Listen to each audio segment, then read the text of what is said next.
Students, सिंगेज mathematics जिसके through आपकी IIT JEE mains और जेईई एडवांस की हम तैयारी करवा रहे हैं। ये पैकेज 5 किताबों का कलेक्शन है जो कि आपको आईआईटी जेईई मेंस और जेईई एडवांस तक लेकर जाता है 11th 12th मैथमेटिक्स के सिलेबस को पूरे तरीके से कवर करते हुए। हम coordinate geometry, calculus, vectors in 3D, algebra और ट्रिग्नोमेट्री, ये 5 किताबों के जरिए एक थरो तैयारी आपकी करेंगे, एक डिटेल्ड प्रिपरेशन आपकी करेंगे। ये एक कॉम्प्रहेंसिव तैयारी इसलिए है क्योंकि हम हर एक चैप्टर को, हर एक कंसेप्ट को पढ़ेंगे, उनमें दिए गए इलस्ट्रेशन और एग्जाम्पल्स करेंगे, एक्सरसाइजेस के क्वेश्चंस के थ्रू सारे कंसेप्ट्स को रिविजिट करेंगे और वैरायटी ऑफ क्वेश्चंस का एक्सपोजर लेंगे और फाइनली चैप्टर के एंड में दिए गए जेईई एडवांस्ड के क्वेश्चंस के थ्रू, जो जेईई एडवांस्ड के प्रीवियस ईयर्स क्वेश्चंस हैं उनके थ्रू इस चैप्टर को बाइंड अप करेंगे और इस तरीके से हर एक चैप्टर को मजबूती से कवर करेंगे। आप बस अच्छे से लेक्चर्स देखिए, नोट्स बनाइए, क्वेश्चंस प्रैक्टिस करिए, बस यही हमारी दरख्वास्त है। इन चीज़ों को रिवाइज करते हुए चलिए, इतना ही बस आपसे चाहते हैं। ये सब कुछ बिल्कुल फ्री ऑफ कॉस्ट आपके लिए किया जा रहा है। हम कोई चार्जेस नहीं मांगते, कोई सब्सक्रिप्शन खरीदने को नहीं कहते, कोई भी हिडन कॉस्ट नहीं होती है। हमारा ऐसा कोई भी ट्रायल वर्जन या पेड वर्जन का कंसेप्ट नहीं है। हम बिल्कुल free of cost quality online education deliver करते हैं किंडरगार्टन से 12th स्टैंडर्ड तक। इवन आप हमारे नोट्स, पीडीएफ्स और ई बुक्स के लिए टीम से कॉन्टैक्ट कर सकते हैं। उसके लिए आपको गेट नोट्स लिंक पर क्लिक करना होगा जो कि आपको इस वीडियो के डिस्क्रिप्शन में मिल जाएगा। आज क्या है भाई, आज हमारा जेईई एडवांस्ड के पीवाईक्यू चल रहे हैं पैराबोला चैप्टर के। तो शुरू करते हैं, आज क्या अनफोल्ड होता है हमारे लिए उस पार्ट की तरफ। आज हम सॉल्व करेंगे भाई आपके जेईई एडवांस में पूछा गया 2013 का क्वेश्चन और इसके थ्रू एक नई कैटेगरी हम इंट्रोड्यूस कर रहे हैं। कौन सी? Matrix match type question. I hope आप समझ पा रहे हो कि क्या मतलब है। पर ये मेरे ख्याल से linked based comprehension type question भी हो गया और मैट्रिक्स भी हो गया, क्योंकि कुछ डेटा है उसको कॉम्प्रहेंड करना है, फिर उस पर बेस्ड कुछ क्वेश्चंस को आंसर करना है। तो लिंक्ड आंसर जो टाइप क्वेश्चंस होते हैं आपके और जो आपके मैट्रिक्स मैच टाइप होते हैं उनका मिक्सचर ये एक क्वेश्चन है जो कि आपको फाइनली यहाँ पर फिगर आउट करना है। कैसे सोचेंगे सर? ध्यान से देखो। पहले तो वो कह रहा है एक y is equal to mx plus 3 एक लाइन है जो कि y एक्सिस से 0,3 पर मिलती है, जो कि पॉइंट है E। क्लियर सी बात है सर, अगर मैं x की जगह 0 रखता हूँ तो y इज इक्वल टू 3 मिलता है, तो क्लियरली 0,3 पर तो उसका मिलना तय था। ये एक एक्स्ट्रा डेटा उसने दिया। वो ये भी कह सकता था y एक्सिस से E पर मिलती है ना। अब वो क्या कह रहा है सुनिएगा ध्यान से। And the arc of this parabola y square is equal to 16x। पूरा पैराबोला उसने नहीं लिया, उसने कौन सा आर्क लिया है? 0 से 6 में। मतलब आपकी y की वैल्यू कहाँ से कहाँ तक है? 0 से 6। सीधी बात है सर, 0 से 6 रखकर आप यहाँ पर चीजें निकाल सकते हो, बिल्कुल निकाल सकते हैं। अब सुनिएगा ध्यान से। At the point f x0, y0, एक पॉइंट है f जो कि इस आर्क में है। The tangent to the parabola at f0, f x0, y0 पर जो आपने ड्रॉ की वो y एक्सिस को 0, y1 यानी g पॉइंट पर इंटरसेक्ट कर रही है। निकाल लेंगे सर सारी चीजें। फिर क्या? The slope m of the line L, इस लाइन L की जो स्लोप m है इस तरीके से चुनी जा रही है, इस तरीके से चुनी जा रही है कि वो जो एरिया है ना कौन से ट्रायंगल का? EFG का। अब क्लियर सी बात है सर, ये आपका f है, उस पर लाई करने वाला कोई पॉइंट। g क्या है सर? वो जो आपने टेंजेंट ड्रॉ की है, जो टेंजेंट आपने इस पॉइंट पर ड्रॉ की है उसने जहां y एक्सिस पर इंटरसेप्ट मारा है वो क्या हो गया आपका? g point. और क्लियरली e तो हम जानते ही हैं, e है आपका ये वाला पॉइंट। तो इन तीनों पॉइंट्स को मिला के जो ट्रायंगल बन रहा है उसका एरिया आपको मैक्सिमाइज करना है और उस मैक्सिमाइजेशन के दौरान आपको जो वैल्यू मिल रही होगी m की या t की, जो भी आपका वेरिएबल आपको चल रहा हो, वो वैल्यू आप यहाँ पर रखोगे और उसके आधार पर इन क्वेश्चंस के आप आंसर करेंगे। बहुत टफ, बहुत डिफिकल्ट क्वेश्चन तो नहीं है भाई। क्या चीज़ें आपको क्लियर हो रही हैं? मैं पहले तो इस क्वेश्चन को थोड़ा प्रॉपर्ली ड्रॉ करके विजुलाइज करना चाहूँगा। ध्यान से देखना, हमारा थॉट यही रहेगा भाई कि हम चीज़ें ठीक से देखें। तो पहला थॉट तो ये सुनिएगा ध्यान से कि सर एक बात बताओ, ये पैराबोला कौन सा पैराबोला है? क्या आपको नहीं दिख रहा? ये हमारा एक स्टैंडर्ड सा पैराबोला है। बिल्कुल सही बात है सर। अगर ये एक स्टैंडर्ड सा पैराबोला है y स्क्वायर इज 16x, तो ये पैराबोला मैं पहले ड्रॉ कर लेता हूँ। ये आपका पैराबोला होगा, है ना। उस आर्क के बारे में बात करेंगे जो कि मेरे लिए अभी फिलहाल ज़्यादा क्रूशियल नहीं है। मैं पहले तो चीज़ें प्लॉट करता हूँ जो मुझे नज़र आ रही हैं वो सब, है ना। तो पहले तो हम ये वाली चीज़ों पर बात कर लेते हैं कि ये आपका क्लियरली क्या रहने वाला है sir. Just give me a second everyone. ये आपका बनेगा sir axis to the parabola. बहुत बढ़िया, है ना। अब सुनिएगा ध्यान से, आपको y एक्सिस की जरूरत पड़ेगी। y एक्सिस की जरूरत पड़नी है मतलब क्या? y एक्सिस की जरूरत पड़नी है मतलब आपको टेंजेंट बनानी होगी वर्टेक्स पर। तो ये आपकी टेंजेंट होगी वर्टेक्स पर, जो कि क्लियरली क्या आपका y axis. Do you all get that? Now tell me one thing students, आपके पास एक पॉइंट है ना। You take a point f x naught comma y naught, वो कह रहे हैं x naught comma y naught जो कि पैराबोला है कौन सा, y square is equal to 16x, है ना। तो ये आपका पैराबोला है जो कि क्या है, y square is equal to 16x। एक बात बताओ सर, आपके पास इस पर एक पॉइंट है, लेट्स कॉल इट एफ, जो कि यहाँ पर है, क्या मैं इसे किसी और फॉर्म में समझ सकता हूँ, ले सकता हूँ, मान सकता हूँ? क्यों नहीं ले सकता? हम तो 80 स्क्वायर कॉमा 280 मानते चले आए ना, तो 4 इंटू 4 इंटू एक्स, तो एक ही वैल्यू कितनी है 4। तो क्या मैं एफ के कोऑर्डिनेट्स 4t स्क्वायर कॉमा 280, है ना, 80 स्क्वायर कॉमा 280, तो 2 इंटू 4 कितना 8, 4t स्क्वायर कॉमा 8t मान सकता हूँ? बहुत आराम से मान सकते हो सर, कोई दिक्कत नहीं है। क्या ये एफ पॉइंट के कोऑर्डिनेट्स आपको समझ आए? अब सुनिएगा ध्यान से, यहाँ से मैंने क्या की, एक टेंजेंट ड्रॉ की। सर टेंजेंट की इक्वेशन निकाल सकते हो क्या? हाँ, मैं टेंजेंट की इक्वेशन निकाल सकता हूँ। तो एफ पर हम एक टेंजेंट ड्रॉ कर रहे हैं, एफ पर हम एक टेंजेंट ड्रॉ करते हैं कुछ इस तरीके से। I hope you all agree with that. और इस टेंजेंट ने इससे यहाँ कहीं इंटरसेक्ट किया, इससे यहाँ कहीं इंटरसेक्ट किया, जिस पॉइंट को आप क्या कहते हो सर, जिस पॉइंट को आप कहते हो जी। तो एफ पर जो आपने टेंजेंट ड्रॉ की इस पैराबोला पर, उसने वाई एक्सिस को किसी जी पॉइंट पर इंटरसेक्ट किया, और आपके पास एक और पॉइंट ऑलरेडी है वाई एक्सिस पर, वो क्या है सर, वो है आपका 0,3। वो क्या है आपका 0,3, जिसे वो क्या कहते हैं भाई, जिसे उन्होंने ई से डिनोट किया है, जो आपका 0,3 है वो है ई।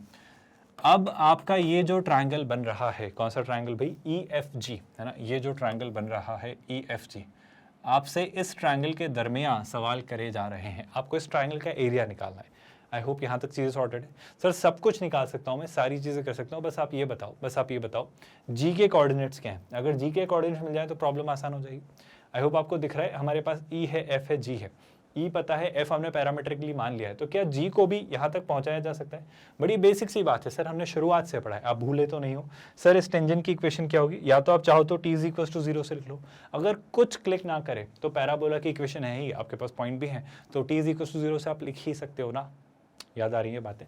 तो t इज इक्वल टू 0 का क्या मतलब, sir y square gets replaced by y y one, है ना, तो वाई स्क्वायर की जगह क्या रखोगे आप, 8ty। आई होप ये बातें आपको याद हैं। या फिर आप सीधे सीधे वो भी वर्जन लिख सकते हो, y is equal to mx plus a by m, लेकिन उसमें ये याद रखना कि m को आप 1/t से रिप्लेस करोगे। आई होप आपको याद आ रहा है। वहाँ से भी चीज़ें सोच सकते हो, जैसा ठीक लगे, जो भी आपको तरीका ठीक लगे, जो भी तरीका आपको याद आ जाए। एक चौथा तरीका भी है, कौन सा भाई, कि सर इसे डिफ्रेंशिएट कर दो, और वो पूरी कहानी आपको पता ही है। तो चारों तरीके में से जो भी ठीक लगे, जैसे मान लो अभी हम t इज इक्वल टू 0 वाला तरीका ट्राई करते हैं कि सर मुझे फॉर्मूले याद ना रहे तो बिल्कुल डेरिवेशन डिफ्रेंशिएशन के थ्रू कर लो, या फिर आपका t इज इक्वल टू 0 तो है ही, t इज इक्वल टू 0 मतलब क्या, y square gets replaced by y y one, है ना, तो क्या हो जाएगा सर, ये हो जाएगा 4 के बजाय मैं लिखूंगा इसको क्या, 8t, है ना, क्योंकि ये वाई वाई वन होगा, रियली सॉरी फॉर दिस। तो ये कितना हो जाएगा, this is going to be what, this is going to be 8t times y, सो ये होगा 8 टाइम्स y, है ना, 8t times y, y y one is equal to क्या लिख लेंगे भाई, 16 का हाफ, जो कि कितना हो जाएगा सर, जो कि हो जाएगा 8, और x को मैं x प्लस x1, तो x प्लस x1 कितना हो जाएगा, x प्लस 4t स्क्वायर से मैं रिप्लेस कर दूंगा। Do you all get that? I hope ये बात बड़ी सॉर्टेड सी है। अब क्या करना चाह रहे हो सर आप, अब देखो भाई ध्यान से, मुझे चाहिए इस टेंजेंट का y एक्सिस से इंटरसेक्शन, वहाँ पे x कोऑर्डिनेट 0 हो जाएगा, तो मैं x की वैल्यू अगर 0 रिप्लेस करता हूँ तो सर 8 से तो 8 कैंसिल, x की जगह 0 रख दिया, है ना, तो ये कितना दिख रहा है, y is equal to 4t square by t, तो y कितना आता है सर, y आपका आता है 4t। I hope 4t square t से कैंसिल हो रहा है, तो g के जो कोऑर्डिनेट्स होंगे वो कितने होंगे, 0,4t। कोई दिक्कत तो नहीं भाई, कोई परेशानी तो नहीं। अब आप सोचो सर, बहुत सिंपल सी बात, यहाँ पे आपके पास t है, मतलब अगर मैं अब इस ट्रायंगल का एरिया निकालना चाह रहा हूँ, मैं किस ट्रायंगल के एरिया में इंटरेस्टेड हूँ, मैं ट्रायंगल का एरिया निकालना चाह रहा हूँ, ई एफ जी, है ना, ई जी एफ जो भी आपका ट्रायंगल है, इस ट्रायंगल के एरिया को लेके ओपिनियन क्या है सर, ट्रायंगल जो है आपका ई एफ जी, इसका एरिया होगा हाफ। अब एक आप बात बताओ, बेस और हाइट क्या मैं इसे मान सकता हूँ? देखो अगर मैंने ई जी को बेस माना तो F से EG पर परपेंडिकुलर ड्रॉप करके उसके डिस्टेंस निकाल लेंगे, वो हाइट हो जाएगी। अब EG कितना सर, EG मतलब ध्यान से देखो, मुझे नहीं पता ना E ऊपर है या G ऊपर है, तो मैंने मन से बना लिया, तो डिस्टेंस क्या होगी 3 - 4t, लेकिन ये डिस्टेंस मॉड में रखिएगा, है ना। मॉड नहीं भी रखना है तो अभी आप जो मैक्सिमम एरिया वाला कंसेप्ट लगा रहे हैं उससे वो आ जाएगा, तो आप तो सीधे सीधे ले लो 3 - 4t, ये इनका डिफरेंस है ना। तो इनका डिफरेंस कितना आ रहा है सर, ये आ रहा है 3 - 4t। Do you all get that? हम उसको मैक्सिमाइज करने के दौरान इंश्योर कर लेंगे वो टी अपने आप एडजस्ट हो जाएगा, आप उसकी चिंता मत करिए। मतलब मैं मॉड नहीं भी लगाऊंगा तो वो टी ऑटोमेटिकली नेगेटिव पॉजिटिव है, उसके हिसाब से वो एडजस्ट हो जाएगा, आप चिंता मत करिए, है ना। दूसरी बात क्या, अगर मुझे हाइट चाहिए तो हाइट क्या होगी सर, हाइट के लिए आप खुद सोचो, एफ से परपेंडिकुलर ड्रॉप करना है वाई एक्सिस पर, उसकी लेंथ सर कहना है से वो एफ का एक्स कोऑर्डिनेट ही होगा। आप खुद सोचो ना, ये जो लेंथ है ये एफ का एक्स कोऑर्डिनेट है, तो ये कितना हो जाएगा सर, ये हो जाएगा 4t²। तो ये आपका एरिया आ रहा है। इसे मैं थोड़ा सिंप्लीफाई करना चाह रहा हूँ, तो सिंप्लीफाई करेंगे तो क्या मिलेगा, देखो सर 2 से कैंसिल किया तो 2t²। तो टेक्निकली जो एरिया आपका आ रहा है, एरिया एक टी का फंक्शन है, तो मैं उसे टी में डिनोट कर देता हूँ। तो ये कितना आ रहा है, 2 से कैंसिल तो 2t², 2t² अंदर मल्टीप्लाई हुआ तो 3 × 2 कितना 6t² माइनस है ना कितना 2 × 4 कितना -8t³। आई होप इस बात से किसी को कोई आपत्ति नहीं है। हमने क्या किया, हमने बड़ी सिंपल सी चीज़ की है, बहुत ध्यान से सुनिएगा स्टूडेंट्स। हमने t² को या रादर 2t² को अंदर मल्टीप्लाई किया तो 6t² और ये कितना हुआ -8t³। अब मुझे जब भी मैक्सिमा या मिनिमा निकालना होगा तो मेरा थॉट क्या होगा सर, मैक्सिमा और मिनिमा के लिए जो अप्रोच होगी वो ये कि मैं इसे डिफरेंशिएट करूंगा। तो जब हम ए टी को टी के रिस्पेक्ट में डिफरेंशिएट करेंगे तो कितना आएगा, देखो भाई यह जाएगा 2 × 6 12t है ना, 3 × 8 कितना -24t²। कोई तकलीफ तो नहीं है इस बात से सर, सीधा सीधा ओपिनियन है, आप टी कॉमन ले सकते हो है ना। मैं क्रिटिकल पॉइंट्स निकालना चाह रहा हूँ, तो टी को जैसे ही कॉमन लिया, ना सिर्फ टी बल्कि पूरा 12 कॉमन ले सकता हूँ। तो जैसे ही 12t कॉमन लिया तो बच क्या रहा है, बच रहा है -1 माइनस कितना 2t is equal to of course 0। कोई दिक्कत तो नहीं है। यहाँ से टी की दो वैल्यूज़ मिलती है, एक टी की वैल्यू क्या मिलती है सर, टी की एक वैल्यू तो मिलती है 0, और टी की जो दूसरी वैल्यू मिलती है वो कितनी मिलती है सर, टी की जो दूसरी वैल्यू मिलती है वो मिलती है 1/2। कोई दिक्कत तो नहीं सर। अगर मैं 0 रख दूं तो एरिया मिनिमाइज हो जाएगा, आप समझ रहे हो ना। अगर मैं टी की वैल्यू 0 रख देता हूं तो प्रॉब्लम नजर आ रही है ना आपकी। उस केस में क्या होगा, आपका ये वर्टेक्स यहाँ आ जाएगा तो वो तीनों कोलिनियर हो जाएंगे, एफ जी और ई। उस केस में आपकी ये कोलिनियर ट्रायंगल, कोलिनियर पॉइंट से कोई ट्रायंगल नहीं बनता तो वो 0 एरिया देगा। 0 से तो कोई बात निकल के आ नहीं रही है। तो टी की फिर दूसरी वैल्यू क्या मिल रही है सर, टी की जो दूसरी वैल्यू मिल रही है वो मिल रही है 1/2। अगर टी की वैल्यू मुझे मिल रही है 1/2, अगर टी की वैल्यू मुझे मिल रही है 1/2 तो ये हमारा एरिया मैक्सिमाइज करवाएगी। तो टी की वैल्यू कौन सी भाई, टी की वैल्यू 1/2 हमें मैक्सिमम एरिया ढूंढने में हेल्प करेगी। क्या बात आपको समझ आई। लेकिन इससे क्या, इससे सर शायद आप अब एफ तक पहुंच सकते हो। टी की हमने वैल्यू क्या निकाली सर, टी की वैल्यू फाइनली हमने बॉइल डाउन की कितनी 1/2। अब सुनिएगा ध्यान से, टी की वैल्यू 1/2 पर आपको मैक्सिमम एरिया मिलेगा। अब याद करो, सिंपल सी बात, बड़ी सिंपल सी बात, अगर मैं टी की वैल्यू यहाँ पर, आई होप आपको याद होगा, ये जो था ये एक्स ही था है ना, इसको मैं यहाँ पर वापस लिख देता हूँ एक्स। ये आपके टेंजेंट की इक्वेशन थी। मैं टेंजेंट की इक्वेशन को रीराइट करता हूँ। I am going to write this equation of tangent again. तो ध्यान से देखना क्या निकल कर आती है। टेंजेंट की जो इक्वेशन निकल कर आ रही है, या तो वैसे निकालो या फिर आप सीधे सीधे, अच्छा फाइनली निकालना क्या है वो देखो। मैं टेंजेंट की इक्वेशन तक जाऊँगा पर पहले समझो, ये कौन सी लाइन है, एल। ये आपकी लाइन है एल जो कि है y = mx + 3। किस दरमियान, ये y एक्सिस से मिलती है 0,3 पे, and the arc of the parabola से कहाँ मिलती है, आपके किसी पॉइंट f पर। तो ये जो लाइन है आपकी, ये जो लाइन है y = mx + 3, इसकी स्लोप जाननी है ना। अब अगर इसकी स्लोप जाननी है तो सुनिएगा ध्यान से, मुझे e के कोऑर्डिनेट्स पता है, क्या मुझे f के कोऑर्डिनेट्स पता चल सकते हैं, बिल्कुल पता चल सकते हैं सर। जब आप f के कोऑर्डिनेट ढूंढोगे तो t की जगह 1/2 रखो तो कितना आता है सर, देखो 1/2 का स्क्वायर 1/4, 4 से 4 कैंसिल हुआ तो कितना 1, यहाँ 1/2 रखा तो 8/2 कितना, 8/2 कितना आता है 4। कोई दिक्कत तो नहीं है भाई, कोई परेशानी तो नहीं है। तो यहाँ से अगर मैं सोचना चाह रहा हूँ तो कैसे करूँगा, इस वाले पार्ट को देखो। अब अगर 1/4 आ गया है तो क्या इसे और इसे देखकर मैं स्लोप की इक्वेशन नहीं निकाल सकता, बहुत आराम से निकाल सकता हूँ। स्लोप की इक्वेशन, स्लोप की वैल्यू, स्लोप की वैल्यू आ जाने के बाद फिर जो भी मुझसे पूछा जा रहा है, आई थिंक मुझसे मैक्सिमम एरिया ऑफ जिसे क्वाड्रिलेटरल पूछा है मैं ये भी निकाल दूंगा, और y0 और y1 तो हम निकाल ही चुके हैं अगर आप देख पा रहे हो तो। और इस तरीके से हम इस क्वेश्चन को बाइंड अप कर देंगे। देखो यहाँ पे एरिया निकालने के लिए थॉट बड़ा सिंपल सा है। एरिया से पहले मैं कहाँ जाता हूँ, m के पास। m आपकी इस लाइन की स्लोप, और ये स्लोप हम जानते हैं आपकी EF लाइन की स्लोप है। अब EF में क्या सर, देखो 4 - 3 1, 1 - 0 1, 1/1 1। तो इस लाइन की स्लोप कितनी आती है सर, इस लाइन की स्लोप आती है 1, यानी m की वैल्यू कितनी आएगी 1, यानी आप मार्क करोगे a को s से। कोई दिक्कत तो नहीं।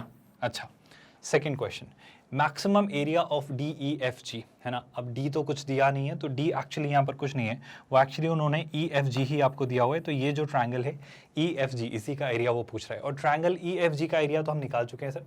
ट्रायंगल EFG का एरिया आपका ये आ रहा था, या आप उसे ये लिख लीजिए, कहाँ पर सर, T की वैल्यू 1/2 पर मैक्सिमम एरिया। तो T की वैल्यू 1/2, चाहो तो आप फटाफट यहीं से निकाल दो, या फिर आप चाहो तो वहां पर रख दो। देखो यहाँ से भी आप निकाल सकते हो, 1/2 रखा तो ये हो गया 2, तो ये कितना है 0,2 0,3 3 - 2 1, तो बेस है 1।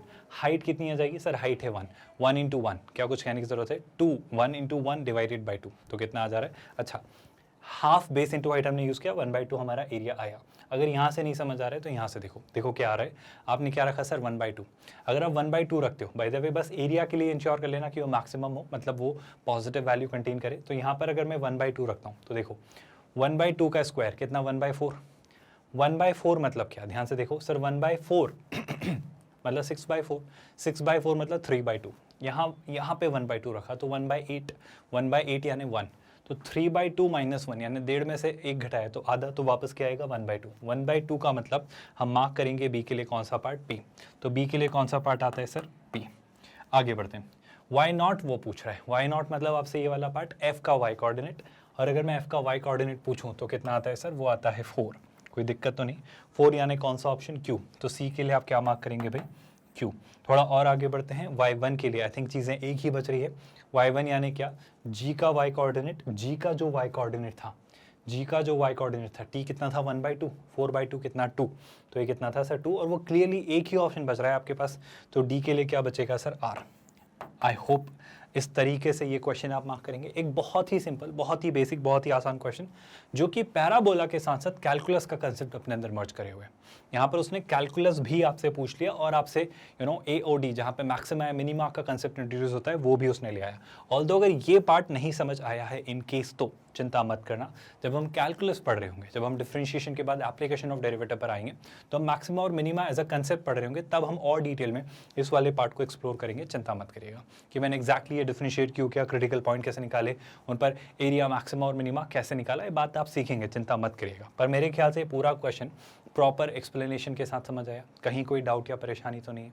एक अच्छा क्वेश्चन था जिसके थ्रू हमने कई सारी बारीकियों को एक्सप्लोर किया। ये सारी चीज़ें आपकी सिंगेज मैथमेटिक्स बुक्स के थ्रू आपकी IIT JEE मेंस और JEE एडवांस की हम तैयारी करवा रहे हैं स्टूडेंट्स। ये बिल्कुल फ्री ऑफ कॉस्ट किया जा रहा है, कोई चार्जेस नहीं लेते, कोई भी हिडन कॉस्ट नहीं होती, कोई सब्सक्रिप्शन खरीदने को नहीं कहते, हम कोई भी आपसे पेमेंट नहीं मांगते, ट्रायल वर्जन, हिडन वर्जन जैसा कोई भी झोल मोल नहीं है। हम बिल्कुल 100% free of cost quality online education देते हैं आपको, कोई हिडन कॉस्ट नहीं।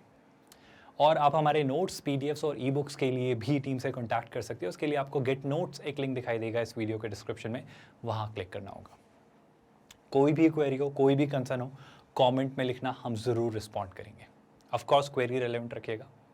आपकी ये जो IIT JEE मेंस और JEE एडवांस की तैयारी है, सिंगेज पैकेज की इन 5 किताबों के थ्रू की जा रही है। Coordinate, calculus, vectors in 3D, algebra और ट्रिग्नोमेट्री।